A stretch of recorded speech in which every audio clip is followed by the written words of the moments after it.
Without getting into a Matt Murdock-style conversation about the difference between henchmen and goons, one can say that goons, or, assistants, thugs, whatever it is that helps out the bad guy, definitely makes sci-fi fantasy comic worlds cooler.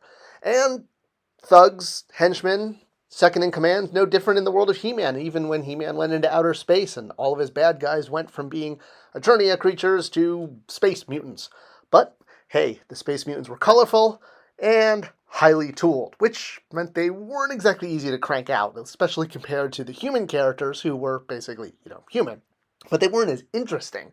So yeah, New Adventures was always a tough nut to crack. You had the humans that were kind of boring by design, you had the bad guys that were really interesting but had a lot of tooling involved. Now, thematically, most of the characters sort of shared those common action figure traits, like you had your sky guy and your water guy and, your one-eyed bug monster guy.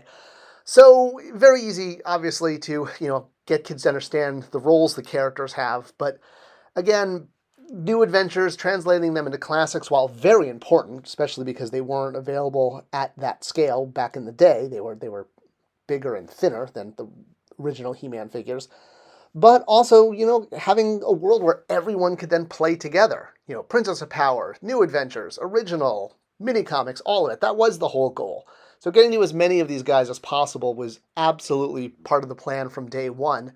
And while we kicked things off kind of untraditionally, shall we say, with Optic, because, well, he was very fan-demanded in terms that he got talked about a lot on the forums and a lot of people making customs of him. I think he also went for a pretty penny back in the day. So that is why Optic kicked off the Space Mutants, I guess, faction.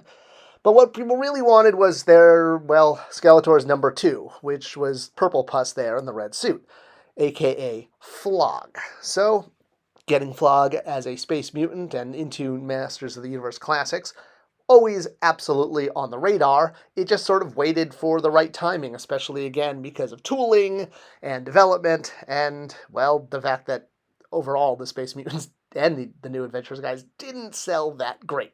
Still, I was determined, as was Bill, as was the Horseman and Terry, to try to get these guys out there. Now, one thing about good old Flog is he's also known as good old Brakk, not obviously to be confused with the other Brakk out there. All hail Brakk. But yeah, why is he Flog and his real name listed as Brakk? Well, when New Adventures was originally created back in the day, and I did a whole video about this, the lost storylines for Hero, Son of He-Man, because there were multiple lost storylines for this concept. It's going to be a pickup, a continuation of the brand.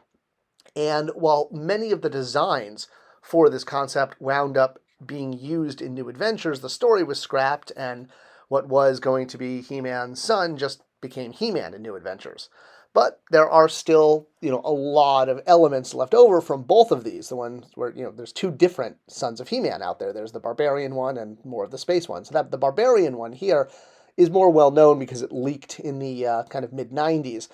The one where he's in outer space and looks a lot like New Adventures He-Man and fights Skeletor, I did not make that name up, a little less known, but you can see how the design went on to become New Adventures He-Man, the design for Hero, Son of He-Man. They literally just took all of this design work done for the Son of He-Man line and just turned it into He-Man in outer space. And that went beyond just the designs for He-Man and his armor. It went to all of the characters. So, for example, Flipshot was called Icarius in the original Son of He-Man book. And he went on to get his name changed to Flipshot when he became a toy, because it probably was felt that would be a much easier name for kids to say, but Icarius was kept in the International. So much like him, Flog, aka Brakk, even though occasionally he might be called Evil Mutant on package, was still Brakk on package, but Flog on the show. I honestly don't know why. I wish I had answers, but he was known as Flog, and we decided that we would make Flog his name on the Classics line, and we would pay homage to Brakk as his real name. So what can I say? Since the show, I think, was more popular than the toy line, maybe we went in that direction. It's what fans were asking for and what they were calling him. But yeah, what can I say? Same character, two names. Probably what happens when you create a character for one concept and then it gets sort of changed into another. So the character actually wound up not tooling or not being as tooling heavy as we originally anticipated, which meant we could give him cool things like a removable helmet, so you could do all of those, Thanos armor up kind of moments with a purple-faced grape guy. Kind of does look like Thanos. And also that made the armor and the weapons, of course, swappable, and you could, make Man-at-Arms in like a cool spacesuit. It actually was a pretty neat way of keeping the line fresh by making sure that Peg was universal. And we wanted to make sure fans also got all the items that the original figure came with, which included his, flogging weapon, or maybe he went fishing with it, as well as the removable armor. But of course, you will notice that there is another accessory that he comes with, shown here in his hands, a giant sword that clearly looks like it is He-Man's sword. And the reason it does look like that is because it is He-Man's sword. Yeah, see, with Masters of the Universe Classics, because it was only sold online and we didn't have retail, we could be a little creative, and we could have figures come with accessories meant for other people. We usually did this when there was extra room in the tooling budget. So his fishing line or hook and sinker, I don't know what that thing is, that space gun with a rope. All space guns should have ropes. Well, that was his accessory from the vintage line. The sword, however, was a slightly different version of the Power Sword, this one more animated looking versus the original one that came out in the 2008 He-Man that was more like the classic toy line. This was very similar to what we did with Goatman, where he came with a giant hammer because all Goatmen need giant hammers, but he also came with a green staff that wasn't intended for him, but rather was meant for anyone who purchased Goatman to give that staff to Stratos because it was meant for Stratos, and Stratos never had any accessories when he was released because at the time we were copying the vintage releases when Stratos didn't have any. Did it in hindsight, we would have included it.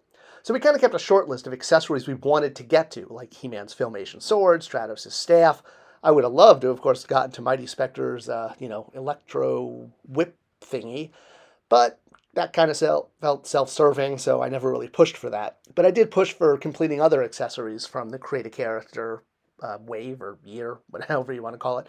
The Four Horsemen's character Dragoman, when they originally conceived him, would have had a swappable sword that had flame effect, no flame effect, as well as the shield. The flame effect would have come on and off.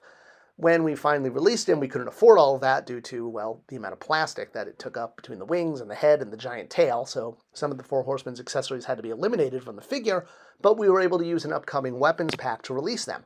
And that was, again, the beauty of having a line sold online and not at retail, is you can do these kind of things a lot easier.